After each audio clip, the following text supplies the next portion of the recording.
بسم اللہ الرحمن الرحیم۔ السلام علیکم۔ درباری ٹی وی یوٹیوب چینل پر آپ سب کو خوش آمدید کہتے ہیں۔ کچھ حادثات ہماری آنکھوں کے سامنے اس طرح سے وقوع پذیر ہوتے ہیں کہ ہمارا دل دک سے رہ جاتا ہے، ہمیں وہ اپنی آنکھوں کا دھوکہ لگنے لگتا ہے۔ میری آنکھوں کے سامنے بھی ایسا ہی واقعہ پیش آیا تھا جسے بلانا شاید میرے لیے زندگی بھر ناممکن ہوگا۔ اس واقعے کی ہیبت میرے دل میں ہمیشہ پنجے گاڑ کر رہے گی، اور جب کبھی بھی مجھے وہ واقعہ یاد آئے گا ہمیشہ لرزنے پر مجبور کر دے گا۔ میرے تصور میں ہمیشہ وہ خوبصورت آنکھیں ہی آتی تھی اور ان کی اذیت مجھے بھی اذیت میں مبتلا کر جاتی تھی، مگر یہ دوسرا واقعہ ہے جس نے مجھے مزید اذیت میں مبتلا کر دیا ہے، اور میں سوچ بھی نہیں سکتا تھا کہ میری زندگی کے دو بدترین حادثات کا تعلق بھی ایک دوسرے کے ساتھ گہرا ہوگا۔ یہ واقعہ مراکش میں آنے والے زلزلے کا ہے جو میری آنکھوں کے سامنے آیا۔ میں اس واقعے کو اپنی پوری زندگی میں کبھی فراموش نہیں کر پاؤں گا، کیونکہ اس سے پہلے میں نے کبھی بھی اس طرح سے قدرتی آفت کو خود پر مسلط ہوتے نہیں دیکھا تھا۔ میں اشاعت اسلام کا مقصد لے کر تبلیغی جماعت کے ساتھ مراکش آیا تھا۔ میں یہاں کے لوگوں کو اسلام کے مختلف پہلوؤں سے روشناس کروانا چاہتا تھا اور غیر مسلموں کو اپنے دین کی طرف دعوت دینا چاہتا تھا۔ مقصد بڑا تھا تو ارادے بھی بلند تھے، مگر مجھے نہیں معلوم تھا کہ مجھے یہاں جا کر بہت ہی زیادہ دشواریوں کا سامنا کرنا پڑے گا۔ حالانکہ میں ہمیشہ سے جانتا تھا کہ جو راستہ میں نے اب اپنے لیے چن لیا ہے اس میں بہت ہی زیادہ کٹھن مراحل پار کرنے ہوں گے۔ میں بہت ہی زیادہ گناہگار شخص تھا، میری زندگی کے دن رات گناہوں میں گزرتے تھے۔ میرے ماں باپ دونوں ہی بہت زیادہ امیر کبیر فیملی سے تھے اور دونوں کے درمیان میں علیحدگی ہو چکی تھی۔ علیحدگی کی ایک وجہ یہ تھی کہ شادی ہو جانے کے باوجود دونوں نے اپنی روش نہیں بدلی تھی۔ دونوں ہی رات گئے تک پارٹیاں کرنے اور نامحرموں سے دوستیاں کرنے دلچسپی لیتے تھے۔ میرا باپ میری ماں کو پردے میں لپیٹ کر گھر کی چار دیواری میں رکھنا چاہتا تھا، جبکہ میری ماں بھی میرے باپ کے لیے کچھ ایسا ہی سوچتی تھی کہ وہ بھی باہر کے تمام تعلقات کو چھوڑ کر صرف اور صرف ان پر دھیان دے۔ میرے ماں باپ دونوں ہی ایک دوسرے کو بدلنا چاہتے تھے، مگر خود کو بدلنے کے لیے کوئی بھی تیار نہیں تھا۔ دونوں فریق ایک دوسرے کی پہل کے منتظر تھے۔ میں بمشکل 5 سال کا تھا جب میری ماں اور میرے باپ کے لیے ایک دوسرے کو برداشت کرنا مشکل ہو گیا اور دونوں نے علیحدگی کا فیصلہ کر لیا۔ علیحدگی کے وقت دونوں نے میرے بارے میں نہیں سوچا تھا۔ میں کچھ وقت اپنی ماں کے ساتھ گزارتا اور کچھ وقت اپنے باپ کے ساتھ گزارتا تھا۔ دونوں نے میری تربیت کرنے پر کوئی خاص توجہ نہیں دی اور اپنے اپنے مشاغل میں مصروف رہے، جس کا نتیجہ یہ نکلا کہ میں بھی جوان ہونے تک انہی کی طرح غلط حرکات کا شکار ہو گیا۔ میرے دوستوں کا جو گروہ تھا وہ ہر بری لت میں ملوث تھا۔ ان کے گروہ میں شامل ہونے کے بعد میں انہی کے رنگ میں رنگ گیا اور ہر بری عادت اپنا لی۔ وقت گزرتا رہا اور میری عادات پختہ ہو گئی۔ تب میرے ماں باپ کو میری تربیت کرنے کا احساس ہوا۔ جب پانی سر سے اوپر گزر چکا تھا، میرے باپ نے مجھ پر پابندیاں لگانا شروع کر دیں اور ماں نے بھی پیار سے کبھی غصے سے سمجھانا بجھانا شروع کر دیا، لیکن مجھ پر ان کی ڈانٹ ڈپٹ یا پابندیاں لگانے کا کوئی اثر نہیں ہوا۔ حتیٰ کہ ماں جب مجھے پیار سے سمجھاتی مجھے تب بھی وہ دکھاوا کرتی ہوئی نظر آتی تھی۔ میں نے اپنے باپ کی پابندیوں سے تنگ آ کر اسے خودکشی کرنے کی دھمکی دے دی تو میرا باپ مجھے آزاد چھوڑنے پر مجبور ہو گیا۔ اپنے باپ کی بے بسی دیکھ کر مجھے دلی سکون محسوس ہوا تھا، کیونکہ بچپن سے میں نے بھی ایسی ہی اذیت سہی تھی۔ میں ماں اور باپ دونوں کا پیار پانا چاہتا تھا، مگر مجھے دونوں میں سے کسی ایک کا پیار بھی نہیں ملا تھا۔ دونوں ہی اپنے اپنے مشاغل میں مصروف مجھے بالکل بھلا چکے تھے۔ اب جب میں بڑا ہو چکا تھا اور اپنے فیصلے خود کرنے لگا تھا تو ان کی میری زندگی میں دخل اندازی مجھے بہت زیادہ ناگوار گزر رہی تھی۔ میں نہ جانے کب تک ان بری عادات میں ملوث رہتا کہ ایک دن ایسا واقعہ پیش آیا جس نے میری زندگی بدل کر رکھ دی۔ اس واقعے نے میری زندگی پر گہرا اثر ڈالا تھا۔ میں نے سارے برے کام چھوڑ دیے اور کھویا کھویا رہنے لگا۔ میری کیفیت کو دیکھ کر میری ماں میرا بہت خیال رکھنے لگی تھی۔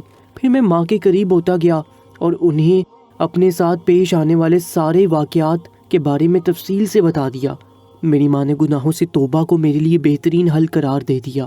میری زندگی میں وقوع پذیر ہونے والا یہ پہلا واقعہ تھا جس نے میری ضمیر کو جھنجھوڑ کر رکھ دیا تھا۔ میرا ضمیر بیدار ہو چکا تھا۔